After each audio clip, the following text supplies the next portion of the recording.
wenyewe katika upendo. As I was asking the Lord this morning what message he would have for you, nilipokuwa namuuliza Mungu asubuhi ya leo kwamba atanipa ujumbe upi kwa ajili yenu, he gave me this scripture. Yeye alimpatia andiko hili.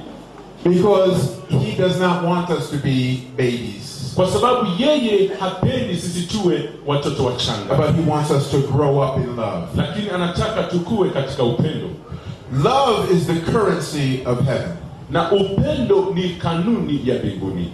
I say again, love is the currency of heaven. Nasema kwamba upendo ndiyo kanuni ya mbinguni. Tanzanian shillings are not the currency of heaven. Ninasema kwamba upendo ndiyo sarafu ya mbinguni, na hata hivyo Tanzania siyo sarafu ya mbinguni. United States dollars are not the currency of heaven. Na hata dola za Marekani siyo sarafu inayotumiwa mbinguni. Kenyan shillings are not the currency of heaven. Shilingi ya Kenya siyo sarafu inayotumiwa kule mbinguni. But love is the currency of heaven. Lakini upendo ndiyo sarafu ya mbinguni. Now how do you accumulate this currency? Na sasa itakuwaje wewe uweze kutumia sarafu hii? It only comes from heaven. Hii sarafu hii kuipata inapatikana tu kule mbinguni. And we must spend time with God. Na ni lazima tukaweze kuwa na muda pamoja na Mungu. In prayer and intercession. Katika maombi na maombezi. Reading and meditating on the word of God. Tukisoma na kutafakari neno la Mungu. So that we can enjoy him. Ili kwamba tukaweze kumfurahia. Because God wants to lavish his love on us. Kwa sababu Mungu anataka kuachilia upendo wake kwetu sisi.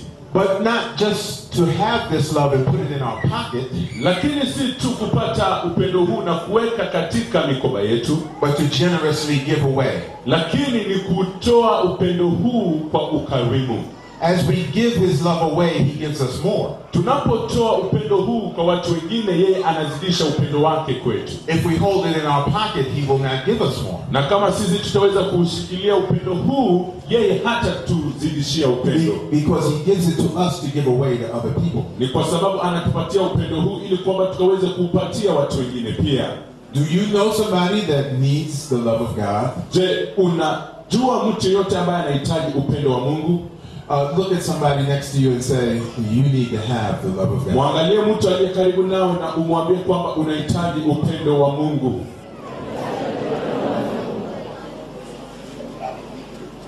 In this scripture, katika andiko hili, Paul starts talking about how we need to walk as we grow. Paulo anazungumzia jinsi vile sisi tunahitaji kufanya matendo yetu tunapokuwa. With all lowliness and gentleness. Yani katika ile hali ya unyenyekevu na ukarimu. With long suffering, which is patience. Katika ile hali ya uvumilivu ambayo ni subira.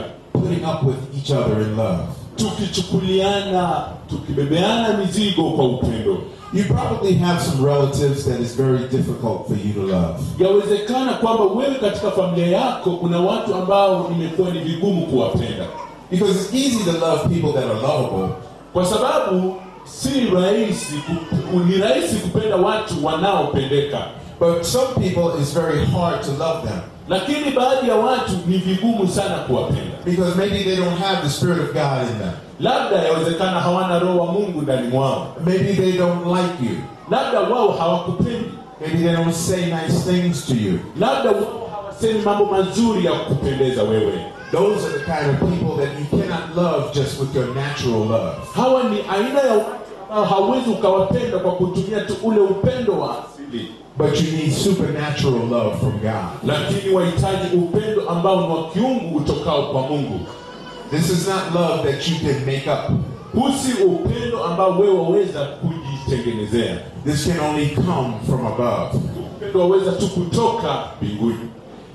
Now one of the scriptures here as it goes on, it says the responsibility of those of us who have our spiritual gifts and know what they are. Na andiko linaendelea kusema majukumu yoko kwa wale ambao wanatambua upendo na vipawa walivyo navyo is to help the body of Christ come together in love. Ni kuweza kusaidia mwili wa Kristo ukaweze kushikamana pamoja katika upendo.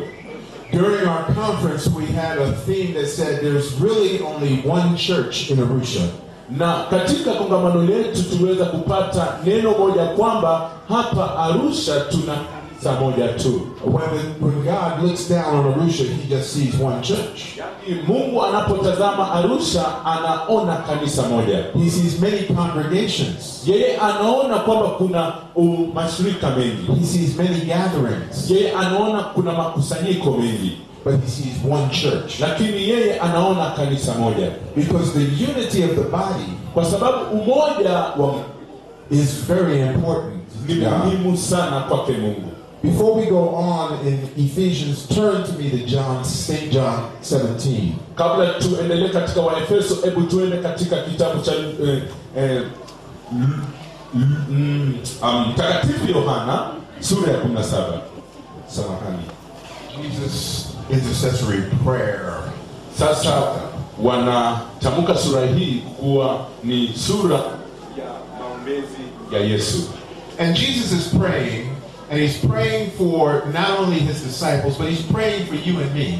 Yesu anaomba hapa, na si kwamba anaombea tu wanafunzi wake, lakini anakuombea wewe na mimi. And if we look in verse 20, tukiangalia it says, I do not pray for those alone, but also for those who will believe in me through their word. Wala si hao tu ninaowaombea, lakini na wale watakao niamini kwa sababu ya neno lao. That's us. Yani hao ni sisi. That they may all be one, as you, Father, are in me and I in you. Wote wawe na umoja kama wewe Baba ulivyo ndani yangu nami ndani yako. That they also may be one in us. Hao na wawe ndani yetu. That the world may believe that you sent me. Ili ulimwengu upate kusadiki kwamba wewe ndiye uliyenituma. You see, we have the ability to show the world that Jesus is the King of the world. Unaona sisi